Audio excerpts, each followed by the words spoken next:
Hey guys, welcome to thrilling times. Last வீடியோவில் என்ன நடந்துச்சுன்னு ஒரு குயிக் ரீகேப் பார்க்கலாம்.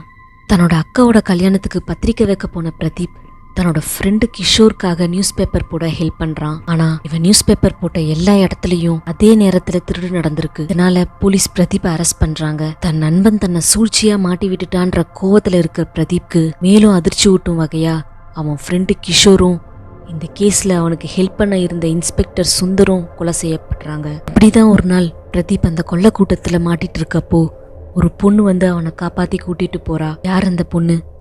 பிரதீப் இந்த கேஸில் இருந்து வெளியில் வருவானா மாட்டானா அப்படிங்கிறத தான் நம்ம இந்த வீடியோவில் பார்க்க போகிறோம்.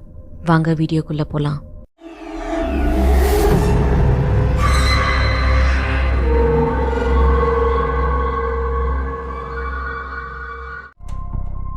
நீ யாரு? எதுக்காக என் ஃப்ரெண்டு கிஷோரை கொன்ன? உன் ஃபோட்டோ எப்படி கிஷோரோட மொபைலில் இருக்கு? உனக்கும் என்ன சம்மந்தம்? இன்ஸ்பெக்டர் சுந்தர் வீட்டில் நீ எப்படி?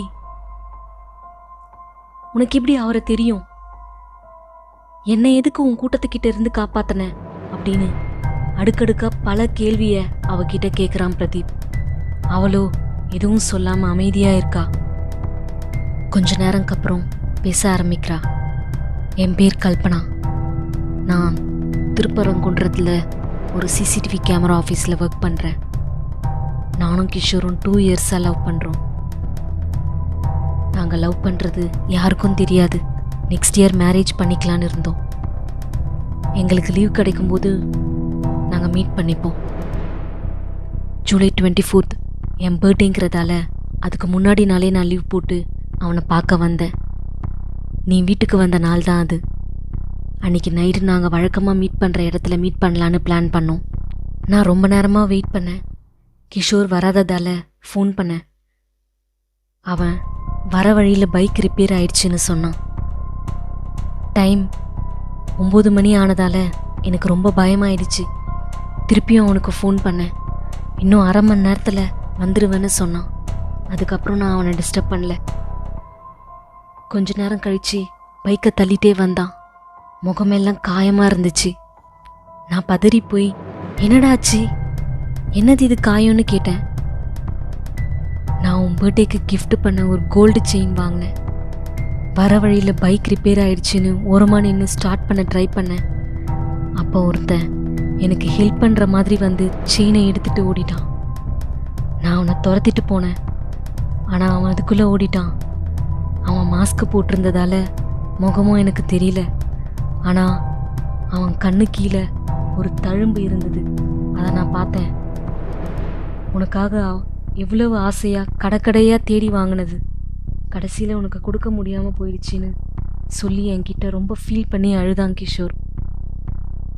அப்புறம் ஒரு வழியாக அவனை சமாதானப்படுத்திட்டு ஒரு ரெஸ்டாரண்ட்டுக்கு போனோம்.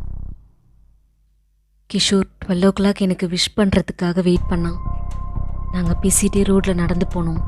அப்போ தான் கிஷோர் உனக்கு ஃபோன் பண்ணி பேப்பர் போட சொல்லி ஹெல்ப் கேட்டான்.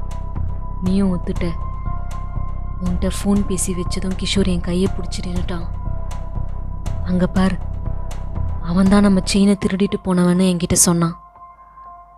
எங்களை பார்த்ததும் அவனும் ஓட ஆரம்பித்தான். கிஷோர் அவனை துரத்த ஆரம்பித்தான். என்ன செய்கிறதுனே தெரியாமல் நானும் கிஷோர் பின்னாடியே ஓடினேன். ஒரு வழியாக அவனை பிடிச்சி கீழே தள்ளிவிட்டான் கிஷோர். அவன் பையில் அந்த செயின் இருக்கான்னு பார்க்க பேக்கை கீழே கொட்டி பார்த்தான். ஆனால் அதில் அந்த செயின் இல்லை. உன்னோட ஃபோட்டோவும் கிஷோரோட ஃபோட்டோவும் தான் இருந்துச்சு. அதை பார்த்ததும் எங்களுக்கு ஷாக்கிங்காக இருந்துச்சு. கிஷோர் அவன்கிட்ட அவன் சட்டையை பிடிச்சி, யாரா நீ?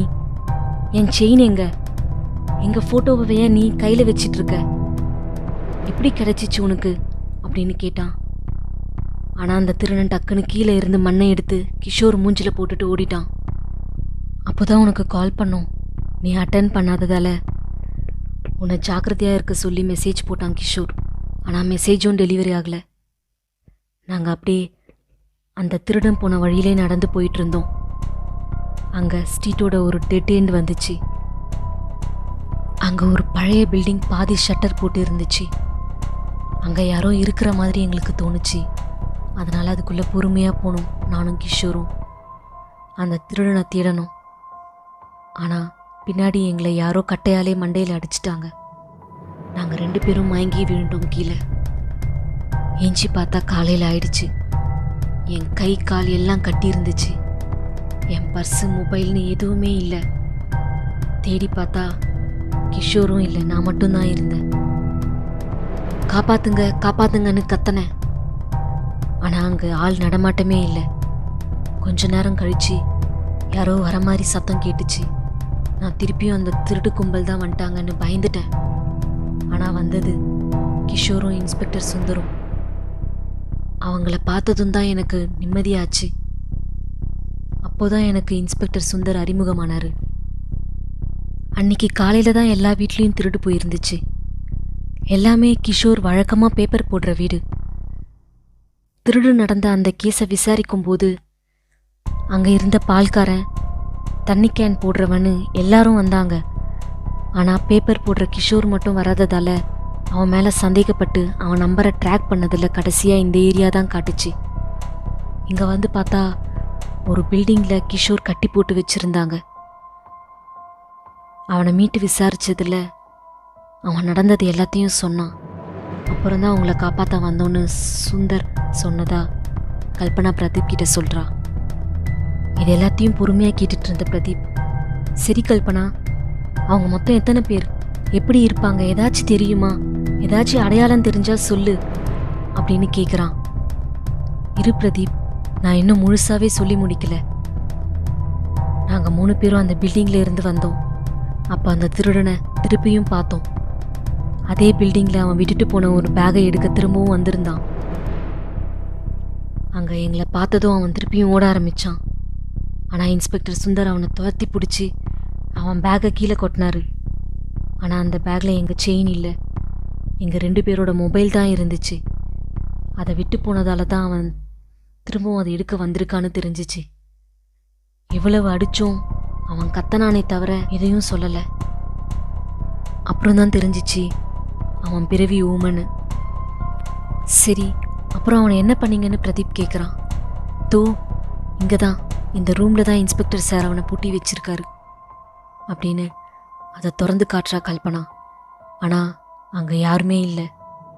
அவளுக்கு ஒன்றுமே புரியல. சத்தியமாக இங்கே தான் வச்சு லாக் பண்ணோம். என்னை நம்பு பிரதீப், நான் சொல்கிறது எல்லாம் உண்மைதான். என்னை ஏன் சந்தேகப்படுற மாதிரி பார்க்குற, என்னை நம்பு அப்படின்னு சொல்கிறா கல்பனா. சரி அதெல்லாம் விடு, கிஷோரை கொன்ன இடத்துல நீ என்ன பண்ணிட்டு இருந்தன்னு கேட்குறான் பிரதீப். இவ்வளவு சொல்லியும் என்ன நீ சந்தேகப்படுறல? அன்னைக்கு கிஷோர் ஜெயிலில் மயங்கி விழுந்து ஹாஸ்பிட்டலில் இருக்கான்னு இன்ஸ்பெக்டர் சொன்னார். நான் அவனை பார்க்கணுன்னு சொன்னதால என்னை ஹாஸ்பிட்டலுக்கு வந்து யாருக்கும் தெரியாமல் வெயிட் பண்ண சொன்னார். அவர் வந்து என்னை கூட்டிகிட்டு போகிறதா சொன்னார். நானும் வந்தேன். அங்கே மறைஞ்சு நின்றுட்டு இருந்தேன். அப்போதான் அங்கே ஒருத்த முகமூடியோடு வந்து ஒரு ரூம்குள்ளே போனான். அவனை ஃபாலோ பண்ணிட்டு வந்தா அது கிஷோரோட ரூமுன்னு எனக்கு தெரிஞ்சிச்சு. என் கண்ணு முன்னாடியே கிஷோரை குத்திட்டு போயிட்டான். அவனை துரத்தி நான் பிடிக்க போகும்போது தான் நீ என்னை பிடிச்சி தள்ளிவிட்ட. இல்லாட்டி அன்னைக்கே நான் யாருன்னு அவன் கண்டுபிடிச்சிட்டு இருப்பேன்னு சொல்லி அழுகுறா. அன்னைக்கு உன்கிட்ட இருந்து தப்பிச்சு போய் நைட்டு ஃபுல்லாக அவனை தேடினேன். அப்போதான் இன்ஸ்பெக்டரோட கார் ரோட்டில் நின்றுட்டு இருக்கிறத பார்த்தேன். பார்த்தா ரத்த வெள்ளத்தில் அவர் இறந்து போயிருந்தார். அந்த முகமூடி போட்ட கும்பல் உன்னை கொல்ல போகிறத பார்த்தேன். அவங்க கிட்டே இருந்து உன்னை காப்பாற்றி என் காரில் கூட்டிகிட்டு இங்கே வந்தேன். இதுதான் நேற்று நடந்ததுன்னு சொல்கிறா கல்பனா. அப்போது பிரதீப் கேட்டுக்கிட்ட இருந்து ஃபோன் வருது. இன்ஸ்பெக்டர் இறந்துட்டதா கேள்விப்பட்டேன்ப்பா, நீயும் அவரோட தானே போன, உனக்கு என்ன ஆச்சுன்னு பதட்டமாக கேட்குறாரு. சார் எனக்கு ஒன்றும் இல்லை, நான் இன்ஸ்பெக்டர் வீட்டில் தான் இருக்கேன், நீங்கள் அங்கே கொஞ்சம் வரீங்களா சார், பேசணும்னு சொல்கிறான் பிரதீப். தம்பி, இன்ஸ்பெக்டர் இறந்துட்டதால கேஸை சிபிஐக்கு மாற்றிட்டாங்க. கிஷோரோட போஸ்ட்மார்ட்டம் ரிப்போர்ட்டும் இப்போ தான் வந்துருச்சு. அதில் இயற்கை மரணம்னு வந்திருக்குப்பா, எனக்கு ஒன்றுமே புரியலன்னு சொல்கிறாரு ஏட்டு. பிரதீப்க்கு கோவம் தலைக்கு ஏறுது. எப்படி ரிப்போர்ட் அப்படி வந்துச்சு? நம்ம கண்ணு முன்னாடி தானே சார் குத்திட்டு போனாங்க. நம்ம உடனே போஸ்ட்மார்ட்டம் பண்ண அந்த டாக்டரை போய் பார்க்கணும். நீங்களும் ஹாஸ்பிட்டலுக்கு வந்துடுங்க சார், நானும் கல்பனாவும் அங்கே வந்துடுறோம் அப்படின்னு சொல்கிறான். சரிப்பா, நீ கேர்ஃபுல்லாக வா, சிபிஐ டீம் உன்னை தேடிட்டு இருக்காங்கன்னு சொல்கிறாரு ஏட்டு. 3 பேரும் ஹாஸ்பிட்டலுக்கு வராங்க. போஸ்ட்மார்ட்டம் பண்ண டாக்டரோட பேர் நட்ராஜ். ரிசப்ஷனில் கேட்குறாங்க. அங்கேருந்து டாக்டர் ஃபோட்டோ லிஸ்ட்டில் அவரை காமிச்சு இவர் தான் டாக்டர் நட்ராஜ்னு ஒரு நர்ஸ் சொல்கிறாங்க. பிரதீப் அவரை தேடி போகிறான். நட்ராஜோ அவசரமாக வீட்டுக்கு கிளம்பிட்டு இருக்காரு. அவரை கூப்பிட்டு, சார், என் பேர் பிரதீப். நீங்கள் நேற்று போஸ்ட்மார்ட்டம் பண்ணது என்னோட ஃப்ரெண்டு கிஷோர். அதை பற்றி உங்ககிட்ட கொஞ்சம் பேசணும் சார் அப்படின்னு சொல்கிறான். அவரோ, தம்பி, ஒரு நாளைக்கு பல போஸ்ட்மார்ட்டம் பண்ணுறேன். இதில் உன் ஃப்ரெண்டு யாருன்னுலாம் எனக்கு ஞாபகம் இல்லைப்பா. நான் வீட்டுக்கு கிளம்பணும், வழியை விடுப்பான்னு சொல்லிட்டு போகிறாரு. அதை கேட்டுட்டு இருந்த ஏட்டும் கல்பனாவும், நம்ம ஏன் மார்ச்சூரியில் வேலை பார்க்குறவங்க கிட்ட ஹெல்ப் கேட்கக்கூடாது? அவங்கக்கிட்ட கேட்டால் கண்டிப்பாக ஏதாச்சும் வழி கிடைக்கும் பிரதீப் அப்படின்னு சொல்கிறாங்க. சரி, அதுவும் நல்ல யோசனையாக தான் இருக்குன்னு சொல்லிட்டு 3 பேரும் அங்கே வேலை செய்கிற அருண், சுரேஷ்னு 2 பேரையும் ஃபாலோ பண்ணதில் அருண் டாக்டர் நட்ராஜோட விசுவாசின்னு தெரியுது. ஸோ அவர்கிட்ட இருந்து எதுவும் எதிர்பார்க்க முடியாது. சுரேஷை கவனித்ததில் அவனுக்கு 1000 ரூபாய் பணம் அவன் குழந்தையோட மருத்துவ செலவுக்கு அவசரமாக தேவைப்படுதுன்னு தெரியுது. அதை சாதகமாக்கிக்க பார்க்குறான் பிரதீப். சுரேஷ் போய் செக்யூரிட்டி கிட்ட பணம் கேட்க அவர் இல்லைன்னு சொல்கிறாரு. அப்போது அந்த வழியாக போன பிரதீப், சார், என்கிட்ட 1000 ரூபாய் இருக்கு, வாங்கிக்கோங்க, எப்போ முடியுமோ கொடுங்க அப்படின்னு சொல்கிறான். சுரேஷ்க்கு வாங்க மனசில்லை. இருந்தாலும் அவனுக்கு வேற வழியும் இல்லை. ரொம்ப தேங்க்ஸ் நண்பா, நான் திரும்ப கண்டிப்பாக கொடுத்துட்றேன்னு பிரதீப்கிட்ட இருந்து நம்பர் வாங்கிட்டு ரொம்ப சந்தோஷமாக போகிறாரு. கொஞ்ச நேரம் கழித்து சுரேஷ் யூனிஃபார்ம் போட்டுட்டு மார்ச்சுவரிக்கு வேலைக்கு வரான். அங்கே வாசலில் ஏட்டு, கல்பனா, பிரதீப் 3 பேரும் நின்று அழுகிற மாதிரி நடிக்கிறாங்க.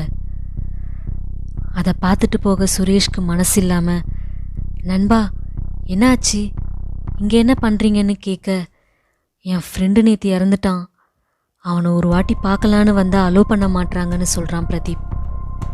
சரி, கவலைப்படாத நண்பா, உனக்கு உதவ நான் கடமைப்பட்டிருக்கேன். நான் உள்ளே கூட்டிகிட்டு போகிறேன். பெரிய டாக்டர் வர்றதுக்குள்ளே நீங்கள் போயிட்டு பார்த்துட்டு உடனே வந்துடுறீங்களா? இல்லாட்டி என் வேலை காலி ஆகிடும் அப்படின்னு சொல்லிட்டு உள்ளே கூட்டிகிட்டு போகிறான். அங்கே கிஷோர்னு போட்டிருக்க பாடியை சுரேஷ் காமிக்கிறான். அதை பார்த்த 3 பேரும் அதிர்ச்சியில் மாற்றி மாற்றி திரும்பி பார்த்துக்கிறாங்க. ஏன்னா அது கிஷோரே இல்லை. பிரதீபோ என்ன செய்யறதுன்னே தெரியாமல் தலையில் கையை வச்சுட்டு தரையில் உட்காந்துட்டான். சிபிஐ ஆஃபீஸர்ஸும் பிரதீப்பை ட்ராக் பண்ணி ஹாஸ்பிட்டலுக்கு வந்துட்டாங்கன்னு கேள்விப்பட்டான். இப்போ பிரதீப்க்கு என்ன செய்யறதுன்னே தெரியல. கிஷோரோட பாடி எங்க? இதுக்காக அவனோட பாடியை மாற்றி வச்சாங்க. எப்படி அது சாத்தியம்? கொலை செஞ்சவங்களை எப்படி கண்டுபிடிக்கிறது? இப்போ சிபிஐட்டு இருந்து எப்படி இங்கிருந்து தப்பிச்சு போகிறதுன்னு பல கேள்விகள் அவன் மண்டையில் ஓடுது. இப்போதைக்கு சிபிஐ ஆஃபீஸர்ஸ் கிட்டேருந்து எப்படி தப்பிக்கிறதுன்னு 3 பேரும் யோசிக்கிறாங்க. பிரதீப் சுரேஷ் கிட்ட போய், நண்பா, நாங்கள் இப்போ ஒரு பெரிய பிரச்சனையில் இருக்கோம். எங்களை தேடி சிபிஐ ஆஃபீஸர்ஸ் வந்துட்டாங்க. இந்த ஹாஸ்பிட்டலில் இருந்து தப்பிக்க ஏதாவது வழி இருந்தால் சொல்லுங்கன்னு கேட்குறான். அந்த நேரம் போஸ்ட்மார்ட்டம் பண்ண பாடியை ஏற்றிட்டு போய் எரிக்கிறதுக்கு ஒரு ஆம்புலன்ஸ் ஹாஸ்பிட்டலில் இருந்து கிளம்பிச்சு. 3 பேரும் அதில் ஏறி போயிடுங்க. ஒரு 8 கிலோமீட்டருக்கு தள்ளி போய் நிற்கும். அங்கே இறங்கி சேஃபாக போயிடுங்க. அந்த ஆம்புலன்ஸ் டிரைவர் என்னோடய ஃப்ரெண்டு தான், நான் வந்துட்டு எல்லாத்தையும் சொல்லிடுறேன் அப்படின்னு அவங்க 3 பேரையும் ஏற்றி அனுப்பிச்சான் சுரேஷ். ஆம்புலன்ஸ் ஹாஸ்பிட்டல் என்ட்ரன்ஸை தாண்டும் போது அங்கே ஒரு சிபிஐ ஆஃபீஸர் வண்டியை நிறுத்துறாரு. சுரேஷ்க்கும் டிரைவருக்கும் நடுக்கமாயிடுச்சு. ஆம்புலன்ஸ் பின்னாடி போய் டோர் ஓப்பன் பண்ணுறாரு. அப்போ சுரேஷ் டக்குன்னு, சார் இங்கே வாங்க சார், இங்கே வாங்க சார்னு கத்துறான். எல்லா ஆஃபீஸர்ஸும் அவன்கிட்ட போய் என்னன்னு கேட்க, இந்த வழியாக யாரோ செவரேறி குச்சி போகிறாங்கன்னு சொல்கிறான். அவன் சொன்னதை கேட்டு சிபிஐ ஆஃபீஸர்ஸும் அவன் சொன்ன வழியில் சர்ச் பண்ண ஆரம்பிச்சிட்டாங்க. இவங்க 3 பேரும் ஒரு வழியாக தப்பிச்சு போயிட்டாங்க. நான் போலீஸ் ஸ்டேஷனில் என்ன நடக்குதுன்னு பார்த்து இன்ஃபர்மேஷன் கொடுக்குறேன்னு ஏட்டு ஸ்டேஷனுக்கு கிளம்பிட்டாரு. பிரதீபோ முதல்ல இருந்து நடந்தது எல்லாம் யோசனை பண்ணி பார்த்துட்ருக்கான். கல்பனா கிட்ட ஒரு கேள்வி மட்டும் அவனுக்கு புதிராகவே இருந்துச்சு. எனக்கு இந்த ஒரு கேள்விக்கு மட்டும் பதில் சொல்லு கல்பனா. நீ ஏன் அன்னைக்கு கிஷோரை பார்க்க ஹாஸ்பிட்டலுக்கு வந்தப்போ மாஸ்க் போட்டுட்டு வந்தேன்னு கேட்குறான். அதுக்கு அவ, இன்ஸ்பெக்டர் சுந்தர் என்னை ஹாஸ்பிட்டலுக்கு வர சொல்லும்போது முகம் தெரியாமல் மறைச்சிட்டு வாங்கன்னு சொன்னார். நான் வர அவசரத்தில் மறந்துட்டேன். மறைஞ்சு நின்றுட்டு இருந்தப்போ அந்த முகமூடி போட்ட கும்பல் வரும்போது அவங்க பைக்கில் தேடினேன். நிறைய மாஸ்க் இருந்துச்சு. அதை எடுத்துட்டு போட்டுட்டு அவங்கள ஃபாலோ பண்ணேன். அப்போதான் அவங்க கிஷோர் ரூமுக்கு போனாங்க. நான் உனக்கு ஹெல்ப் பண்ண தான் உன் கூட இருக்கேன் பிரதீப். என்னை ஏன் சந்தேகப்படுற? எனக்கு வேற எதுவும் தெரியாது. நீ இப்படிலாம் கேட்கறது எனக்கு ரொம்ப கஷ்டமா இருக்கு. கிஷோரை சாவடிச்சவங்கள கண்டிப்பா கண்டுபிடிக்கணும்னு சொல்லி அழுவுறா. பிரதீப்பும் அவளை சமாதானப்படுத்திட்டு, சும்மா ஒரு கிளாரிஃபிகேஷனுக்காக தான் கேட்டேன், இப்போ எனக்கு தெளிவாயிடுச்சுன்னு சொல்கிறான். நம்ம வாழ்க்கையோட எந்த ஒரு விஷயத்தையும் அதோட தொடக்க புள்ளியில இருந்து ஆரம்பிச்சாதான் அதோட முடிவு அடையலான்னு சொல்லுவாங்க. ஸோ நம்ம கிஷோரோட வீட்டில் இருந்து தேடுதலை ஆரம்பிக்கலான்னு யோசிக்கிறான் பிரதீப். அவனும் கிஷோரும் நாள் நியூஸ் பேப்பர் போட்டது கண்டிப்பாக அந்த வீட்டில் இருக்க சிசிடிவியில் பதிவாயிருக்கும்னு அந்த ஃபுட்டேஜை எடுக்கணும்னு பிரதீப் ஏட்டுக்கிட்ட கேட்குறான். அவர் அந்த ஃபுட்டேஜ் டிபார்ட்மெண்ட் ஆல்ரெடி கலெக்ட் பண்ணிட்டாங்க, நான் யார்கிட்ட இருக்குன்னு செக் பண்ணி வாங்கி தரேன்னு சொல்கிறாரு. பிரதீப் கல்பனாவை ரெஸ்ட் எடுக்க சொல்லிட்டு அங்கே இருக்க டீ கடைக்கு போய் பெஞ்சில் உட்காந்து டீ குடிக்கிறான். அப்போ ஒருத்தர் வந்து பேப்பர் வாங்குறாரு. டீ கடைக்காரர் பேப்பர் கொடுக்க அவர், அண்ணா தினத்தந்தி இல்லைண்ணா தினமலர் பேப்பர் அப்படின்னு கேட்குறாரு. இதை கேட்ட பிரதீப்க்கு இந்த பிரச்சனையிலேருந்து புள்ளியாக ஒரு ஐடியா கிடைக்குது. மறுநாள் காலையில் தினத்தந்தி நியூஸ் பேப்பர் கொஞ்சம் வாங்கிட்டு கிஷோர் டெய்லியும் போடுற வீடு இல்லாமல் மற்ற எதிர் வீடு பக்கத்து வீடுன்னு அந்த ஏரியாவில் இருக்க எல்லா வீட்லேயும் போடுறான். அதில் சிலர் நாங்கள் பேப்பரே வாங்கறதில்ல அப்படின்னும், இன்னும் சிலர் நாங்கள் தினமலர் நியூஸ் பேப்பர் தான் வாங்குவோன்னு சொல்கிறாங்க. நான் வேலைக்கு புதுசு, அதான் எனக்கு தெரியலன்னு எப்படியோ சமாளிச்சுட்டு வந்தான். இப்படி ஒவ்வொரு வீடாக போட்டுட்டு வரும்போது தினமலர் நியூஸ் பேப்பரை ஒரு பையன் போட்டுட்டு வரான்.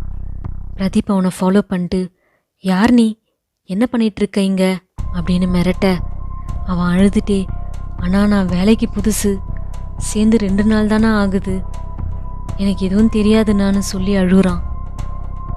சரி, உன்னை யார் இங்கே வேலைக்கு சேர்த்ததுன்னு மட்டும் சொல்லிடு, உன்னை விட்டுடுறேன்னு கேட்க, நான் திருமங்கலத்தில் மோகன் அண்ணா கிட்ட வேலை செஞ்சிட்டு இருந்தேன்.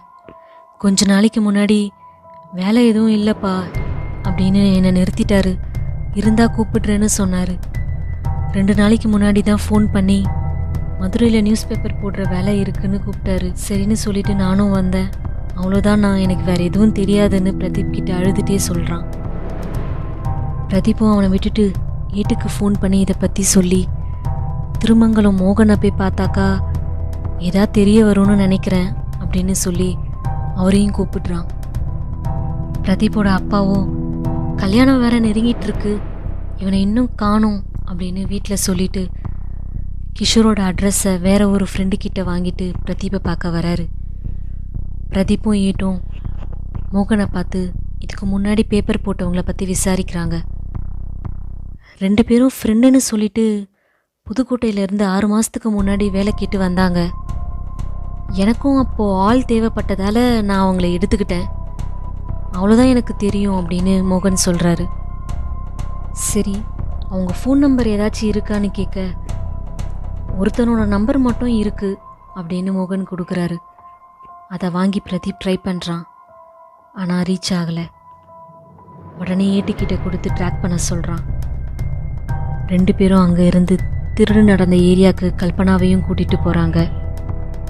சார், சிசிடிவி ஃபுட்டேஜ் கேட்டனே என்னாச்சு அப்படின்னு பிரதீப் கேட்குறான் ஏட்டுக்கிட்ட. சொல்ல மறந்துட்டம்பா, அந்த ஃபுட்டேஜில் எல்லா டேட்டாவும் எரேஸ் பண்ணியிருக்காங்கன்னு சொல்கிறாரு. அதோட சர்வரும் ஐடி நம்பரும் கொடுங்க, என்னால் அந்த வீடியோவை எடுக்க முடியும், நான் அந்த வேலை தான் செஞ்சிட்டு இருந்தேன் அப்படின்னு கல்பனா சொல்கிறா. ஏட்டும் அதோட டீட்டெயில்ஸை வாங்கி கொடுக்க, கல்பனா எனக்கு ஒரு லேப்டாப் வேணும், சரி நான் என்னோடய ரூமுக்கு போகிறேன்னு போகிறா. கண்ட்ரோல் ரூமில் மோகன் கொடுத்த அந்த நம்பரை ட்ராக் பண்ணதில் கடைசியாக அது கிஷோர் வீட்டில் தான் ஆக்டிவாக இருந்திருக்குன்னு சொல்கிறாங்க. பிரதீப்பும் ஏட்டும் களைப்பானதால் அங்கே இருந்த இளநீ கடையில் இளநீ குடிக்கிறாங்க. அந்த கடைக்காரர்கிட்ட ஒரு ஓவியம் இருக்குது. அதை பார்த்து பிரதீப், நல்லா இருக்கு, யார் வரைஞ்சது அப்படின்னு கேட்குறான். அதோ எதிரில் அந்த வேப்ப மரம் கீழே இருக்க பிச்சைக்காரர் தான்ப்பா வரைஞ்சாரு. அவர் யாராச்சும் புதுசாக பார்த்தா இப்படி தான் அவங்கள வரைய ஆரம்பிச்சிருவாரு.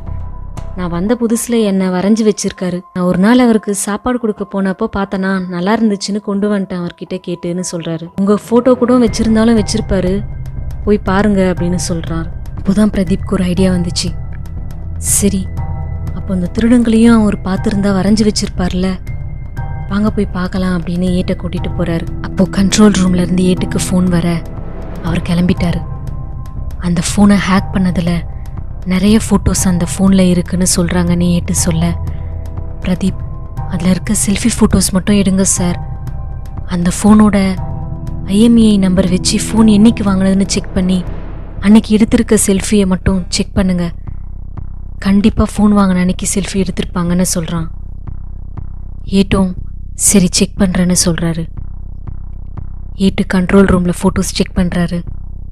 கல்பனா டிலீட் ஆன வீடியோஸை ஹேக் பண்ணி மறுபடியும் டவுன்லோட் பண்ணுறா. பிரதீப் பிச்சைக்காரரோட பெயிண்டிங்ஸை செக் பண்ணுறான். இப்படி 3 பேரும் வேறு வேறு கோணத்தில் தேடுறாங்க. 3 பேரும் சந்தேகத்தின் பேரில் ஃபோட்டோஸை ஃபில்டர் பண்ணி கம்பேர் பண்ணி பார்த்து மேட்ச் ஆகிற 7 ஃபோட்டோஸை தனியாக பிரித்து எடுக்கிறாங்க. அந்த ஃபோட்டோஸில் இருக்கவங்கள ஏட்டு அவரோட போலீஸ் ஃப்ரெண்ட் சர்க்கிள் கிட்ட சொல்லி விசாரிக்க, அதில் 4 பேர் ஒரே வீட்டில் இருக்கிறவங்கன்னு தெரிய வருது. அதில் ஒருத்தன் கண்ணு கீழே தழும்பு இருக்கிறத பார்த்து கல்பனா இவன் தான் அப்படின்னு அடையாளம் காட்டுறா. அவனை ஒருத்தன் பார்த்ததா ஏட்டுக்கு இன்ஃபர்மேஷன் கிடைக்குது. அவனை தேடி கிளம்புறான் பிரதீப். அப்போது பிரதீப்போட அப்பா கிஷோர் இறந்த செய்தி கேள்விப்பட்டு பிரதீப்புக்கு என்ன ஆச்சுன்னு தெரியலையேன்னு பதறி பயந்து போய் கம்ப்ளைண்ட் கொடுக்க போலீஸ் ஸ்டேஷனுக்கு வந்தார். அவரை போலீஸ் பிடிச்சி வச்சுக்கிட்டாங்க. திருடனை தேடி போன பிரதீப்பும் CBI ஆஃபீஸர்கிட்ட மாட்டிக்கிட்டான். அவனை பிடிச்சி ஸ்டேஷனுக்கு கொண்டு வராங்க. அங்கே ஏட்டு, கல்பனா, பிரதீப்போட அப்பா 3 பேரையும் ஒரே ரூமில் வச்சு விசாரிக்கிறாங்க. அங்கே அவன் அப்பாவை பார்த்து அதிர்ச்சியான பிரதீப், சார் எங்கள் அப்பாவை ஏன் பிடிச்சி வச்சுருக்கீங்க, விட்டுருங்க, அவருக்கு இதை பற்றி ஒன்றும் தெரியாது, நாளைக்கு எங்கள் அக்காவோட கல்யாணம் வேற இருக்குது, அதுக்கு அவர் கண்டிப்பாக போகணும், இன்னும் கொஞ்ச நேரம் எனக்கு டைம் கொடுங்க சார், நான் திருடனை கிட்டத்தட்ட நெருங்கிட்டேன், யாருன்னு கண்டிப்பாக கண்டுபிடிச்சிடுறேன், எனக்கும் இதுக்கும் எந்த சம்மந்தமும் இல்லை சார்னு சொல்லி அழுகுறான். அதுக்கு அவர், உனக்கும் இதுக்கும் எந்த சம்மந்தமும் இல்லைன்னு எங்களுக்கு தெரிஞ்சதால தான் இவ்வளோ நாள் உன்னை விட்டு வச்சோம். தம்பி, உனக்கு எதுக்கு இந்த தேவையில்லாத வேலை, நீ தேடினது இந்த 4 பேர் தானே அப்படின்னு CBCID ஆஃபீஸர் அவங்கள கொண்டு வந்து காட்டுறாங்க. அதை பார்த்த 3 பேரும் ஷாக் ஆகிட்டு நிற்கிறாங்க. சார் எப்படி அப்படின்னு பிரதீப் கேட்க, அந்த CBI ஆஃபீஸர் சொல்கிறாரு, தம்பி இந்த கேஸை கிட்டத்தட்ட 90% இன்ஸ்பெக்டர் சுந்தரே முடிச்சிட்டாரு. எதிர்பாராத விதமாக அந்த கும்பல்கிட்ட மாட்டி உயிரை விட்டுட்டாரு. அவர் புதுசாக கட்டிகிட்டு இருக்க வீட்டில் போய் சோதனை பண்ணதில் அவர் ஒரு ரூமில் இந்த கேஸை பற்றி கண்டுபிடிச்ச எல்லா விஷயங்களையும் சேகரித்து வச்சுருந்தார். அதோட அடிப்படையில் தொடர்ந்து தேடினதால தான் நாங்கள் இவங்களை ஈஸியாக பிடிச்சிட்டோம் அப்படின்னு சொல்கிறாரு. CBI ஆஃபீஸர் ரெக்கார்டிங்கை ஆன் பண்ண அவங்க 4 பேரும் வாக்குமூலம் சொல்ல தயாராகிறாங்க. என் பேர் தேவ், மிதுன், கிரிஷ், ஃபாசில்னு வரிசையாக சொல்கிறாங்க. இந்த கூட்டத்துக்கு தலைவனும் தேவ். கல்பனா கிஷோர்ட்ட இருந்து செயின் அடித்தது கிரிஷ். நாங்கள் 4 பேரும் வேலைக்காக ஒரு வாடகை வீட்டில் இருக்கும்போது தான் பழக்கமானோம். நாங்கள் ஒவ்வொருத்தரும் ஒவ்வொரு வேலை செய்வோம். அதோடு சேர்த்து டெய்லியும் காலையில் தினமலர் நியூஸ் பேப்பர் போடுறதும் பார்ட் டைமாக பண்ணிகிட்டு இருந்தோம். கொஞ்ச நேரம் கூட ஓய்வு இல்லாத மாடு போல உழைச்சோம். வாழ்க்கையில் எந்த முன்னேற்றமும் இல்லை. இதனால் ரொம்பவே விரக்தி ஆயிட்டோம். அப்படி பேப்பர் போட வீட்டுக்கு போகும்போது பெரிய பெரிய பணக்காரங்கள்லாம் பார்க்கும்போது எங்களுக்கும் அவங்கள போல வாழணும்னு ஆசை வந்துச்சு. அதனால் அவங்களோட வேலை என்ன, எத்தனை மணிக்கு வெளியில் போகிறாங்க, எப்போ வீட்டுக்கு வருவாங்க, எத்தனை பேர் வீட்டில் இருக்கிறாங்கன்னு எல்லாத்தையும் நோட் பண்ணோம். பெண்களும் வயசானவங்களும் இருக்கிற வீட்டை டார்கெட் பண்ணோம். அப்போதான் அந்த ஏரியாவில் எங்களை போலவே கிஷோர் தினத்தந்தி நியூஸ் பேப்பர் டெய்லியும் போட்டுட்டு இருந்தான்னு நாங்கள் தெரிஞ்சுக்கிட்டோம். அதை எங்களுக்கு சாதகமாக்கிக்கலாம்னு முடிவு பண்ணோம். எங்கள் கூட்டத்திலேருந்து கிரிஷை கழட்டி விட முடிவு பண்ணோம். மிதுனுக்கும் ஃபாசிலுக்கும் அவனை சேர்த்துக்க சுத்தமாக விருப்பம் இல்லை. ஏன்னா அவனுக்கு ஒன்றுமே தெரியாது. அப்படி அவனை கழட்டி விடும்போது தான் எங்களுக்குள்ள சண்டையாகி மிதுன் கிறிஷை அடிச்சிட்டான். அதனால ஆத்திரம் அடைஞ்ச கிறிஷ், இன்னும் 1 மணி நேரத்தில் எங்கேயாச்சும் திருடிட்டு வந்தா என்னை சேர்த்துப்பீங்களான்னு கேட்க, சரி போடா அடிச்சிட்டு வந்து பேசுன்னு அவனை உசுப்பேத்தி அனுப்பிச்சிட்டாங்க. அங்கே இருந்து கிளம்பின கிறிஷ் இது வரைக்கும் கிஷோரை பார்த்ததில்ல. அப்போதான் கிஷோர் நகைக்கடையிலேருந்து ஒரு பையோட வெளியில் வரதை பார்த்தான். அங்கே தான் பிரச்சனையே ஆரம்பிச்சிச்சு. இந்த பழா போனவன் எங்கள் எல்லாரோட பிளானையும் சதைச்சிட்டான்னு எங்களுக்கு அப்போ தெரியல. அவன் கிஷோர்கிட்ட இருந்து நகையை பறித்து எங்ககிட்ட கொண்டு வந்து கொடுத்துட்டான். அதுக்கப்புறம் வேற வழி இல்லாமல் அவனையும் சொன்னது போல் நாங்கள் சேர்த்துக்கிட்டோம். நாங்கள் இருந்த ரூமில் நாங்கள் பிளான் போட்ட எல்லாத்தையும் ஒரு ஸ்கெட்ச் போட்டு ஒரு பேக்கில் வச்சுருந்தோம். அதை எடுக்க கிறிஷை அனுப்பணும். கொண்டு வரும்போது தான் கிஷோர் கண்ணில் அவன் பட்டுட்டான். கிஷோர் அவனை துரத்த அவன் கண்ணில் மண்ணை தூவிட்டு ஒரு வழியாக தப்பிச்சு நாங்கள் இருந்த ஒரு பில்டிங்க்கு வந்து சேர்ந்தாங்க கிறிஷ். அப்போ தான் அவங்கள கட்டையால் அடித்து 2 பேரையும் வேற வேற இடத்துல கட்டி போட்டுட்டு கொள்ளையடிக்க நாங்கள் தயாரானோம். மறுநாள் காலையில் எங்களோட திட்டம் எந்த பிரச்சனையும் இல்லாமல் நல்லபடியாக நடந்து முடிஞ்சிச்சு. நாங்கள் பிளான் பண்ணபடி எடுத்த நகைகளில் பாதியை நைட்டு கிஷோரோட ஒரு வீட்டுக்கு போய் பிரதீப்போட பேக்கில் அவனுக்கு தெரியாமல் போட்டுட்டு வந்துட்டோம். கிஷோருக்கு எங்களோட முகம் தெரியாது, ஆனால் கிறிஷோட முகம் தெரியும்னு எங்களுக்கு தெரிய வந்தது. அதான் கிஷோரை கொல்ல திட்டம் போட்டோம். நாங்கள் அடித்ததில் மயக்கத்தில் இருந்த கிஷோருக்கு எங்ககிட்ட இருந்த ஸ்லோ பாய்சன் விஷ ஊசியை அவனோட உடம்புல செலுத்தணும். ஊசி போட்டுட்டு நாங்கள் அங்கேருந்து கிளம்பிட்டோம். அதுக்கப்புறம் தான் பிரச்சனை அதிகமாகும்னு நாங்கள் எதிர்பார்க்கல. இன்ஸ்பெக்டர் சுந்தர் இந்த வழக்கை விசாரிக்க ஆரம்பித்த விதம் எங்களுக்கு ஆச்சரியமாக இருந்துச்சு. ஏன்னா அவர் கிஷோரையும் கல்பனாவையும் நாங்கள் அடைச்சி வச்சிருக்க இடத்த ரொம்ப சீக்கிரமாகவே கண்டுபிடிச்சிட்டாரு. நாங்கள் தவறுதலாக கிஷோர் கல்பனா 2 பேரோட ஃபோனையும் ஒரு பையில போட்டு அங்கேயே விட்டுட்டு வந்துட்டோம். அதை கொண்டு வரதான் கிறிஷை அனுப்பிச்சோம். ஆனால் அந்த லூசு இன்ஸ்பெக்டர் கிட்ட மாட்டிக்கிட்டான். வேற வழி இல்லாமல் அவனை விட்டு நாங்கள் அங்கேருந்து தப்பிச்சு போக முடிவு பண்ணோம். மறுநாள் கிஷோர் ஹாஸ்பிட்டலில் பொழைச்சது எங்களுக்கு ஆச்சரியமாக இருந்துச்சு. இன்ஸ்பெக்டர் எப்படியோ விஷ ஊசி போட்டதை அந்த ஸ்பாட்லேருந்து கிடச்ச எவிடன்ஸை வச்சு கண்டுபிடிச்சி ட்ரீட்மெண்ட் கொடுத்துருக்காருன்னு தெரிய வந்துச்சு. அதனால் 2 பேரையும் கொல்ல திட்டம் போட்டோம். கிஷோர் ஹாஸ்பிட்டலில் இருக்கிறத தெரிஞ்சுட்டு வந்து அவனை குத்தி கொன்னோம். ஆனால் கல்பனா அதை பார்த்துட்டு எங்களை துரத்தினான். எப்படியோ ஒரு வழியாக அவகிட்ட இருந்து தப்பிச்சிட்டோம். இன்ஸ்பெக்டரை ஃபாலோ பண்ண ஆரம்பித்தோம். எங்களில் ஒருத்தன் கிறிஷ், அவன் ஆல்ரெடி இன்ஸ்பெக்டர் கிட்ட மாட்டிக்கிட்டதால எங்களையும் மாட்டி விட்டுருவான்ற பயத்தில் அவனையும் கொல்ல திட்டம் போட்டோம். கிறிஷ் இன்ஸ்பெக்டரோட வீட்டில் இருக்கிறதா எங்களுக்கு கிடைச்ச தகவலை வச்சு தான் நாங்கள் அவரோட வீட்டுக்கு போய் பார்த்தோம். ஆனால் அங்கே கிறிஷ் இல்லை. கடைசியில் இன்ஸ்பெக்டர் கிட்டேயே மாட்டிக்கிட்டோம். அவர் எங்கள் 3 பேரையும் கட்டி முடிக்காத ஒரு வீட்டுக்கு கூட்டிகிட்டு போனார். அங்கே தான் கிறிஷும் இருந்தான். ஆனால் நாங்கள் ஏற்கனவே அவரை கொல்ல புலிப்படம் ஒன்று ரெடி பண்ணியிருந்தோம். அவங்க இன்ஸ்பெக்டரை அன்னைக்கு நைட்டே கொண்டுட்டாங்கன்னு எங்களுக்கு இப்போ தான் தெரியும். அவர் இறந்து போனாலும் போயிடுவோன்னு நினச்சாரோ என்னவோ முன்னாடியே எங்ககிட்ட வாக்குமூலம் வாங்கிக்கிட்டாரு அப்படின்னு சொல்லி முடிக்கிறான் கொல்ல கூட்டத்தோட தலைவன் தேவ். ஆமாம், இன்ஸ்பெக்டர் கத்தி குத்து வாங்கி சாக போகும் கடைசி நிமிஷத்தில் அவரோட மொபைலில் இருந்து கிடைச்ச வீடியோவால் தான் இவங்களை கண்டுபிடிச்சோன்னு சிபிசிஐடியும் சொன்னாங்க. கிஷோரோட பாடியை கூட சாட்சிகள் இல்லாமல் மாற்றி வைக்க முயற்சி பண்ணோம். ஆனால் இன்ஸ்பெக்டர் அதுக்கு முன்னாடியே பாடியை மாற்றி வச்சுருந்தார். இதை அங்கே இருந்த டாக்டர் நட்ராஜ் மூலயமா நாங்கள் கன்ஃபார்ம் பண்ணோம் அப்படின்னு சிபிசிஐடி ஆஃபீஸர்ஸ் சொல்ல, பிரதீப்க்கும் அங்கே இருந்தவங்களுக்கும் இன்ஸ்பெக்டர் சுந்தர் ஒரு ஹீரோவாக தெரிஞ்சார். கொள்ளாடிச்சவங்களை கோர்ட்டில் ஆஜர்படுத்தி தண்டனையும் வாங்கி கொடுத்தாங்க சிபிஐ ஆஃபீஸர்ஸ். நகைகள் எல்லாத்தையும் மீட்டு அந்தந்த வீட்டுக்காரங்க கிட்ட ஒப்படைச்சாங்க. பிரதீப்பும் தன்னோட உயிரை பொருட்படுத்தாமல் தன்னோட உயிர் நண்பனை நிர்பராதின்னு ப்ரூவ் பண்ணி நட்புக்கு இலக்கணமாக திகழ்ந்தான். ஏடி ஏகாம்பரம் பதவி உயர்வு பெற்றாரு. பிரதீப் அவனோட அப்பா, கல்பனா, ஏட்டு 3 பேரையும் கூட்டிட்டு சிங்கப்பூர் கனவுகளோட அவங்க அக்காவோட கல்யாணத்துக்கு சந்தோஷமாக கிளம்புறான். இன்ஸ்பெக்டர் சுந்தரோட திறமையை பாராட்டும் விதமாக அவருக்கு உயரிய விருது கொடுத்தாங்க. இந்த வீடியோவை பற்றின உங்களோட கருத்துக்களை கமெண்ட் பண்ணுங்கள். இது போல் இன்னும் இன்ட்ரெஸ்டிங்கான என்டர்டெயின்மெண்ட்டுக்கு த்ரில்லிங் டைம்ஸ் அப்படிங்கிற எங்களோட சேனலை சப்ஸ்கிரைப் பண்ணி எங்களுக்கு சப்போர்ட் பண்ணுங்கள். தேங்க்ஸ் ஃபார் வாட்சிங்.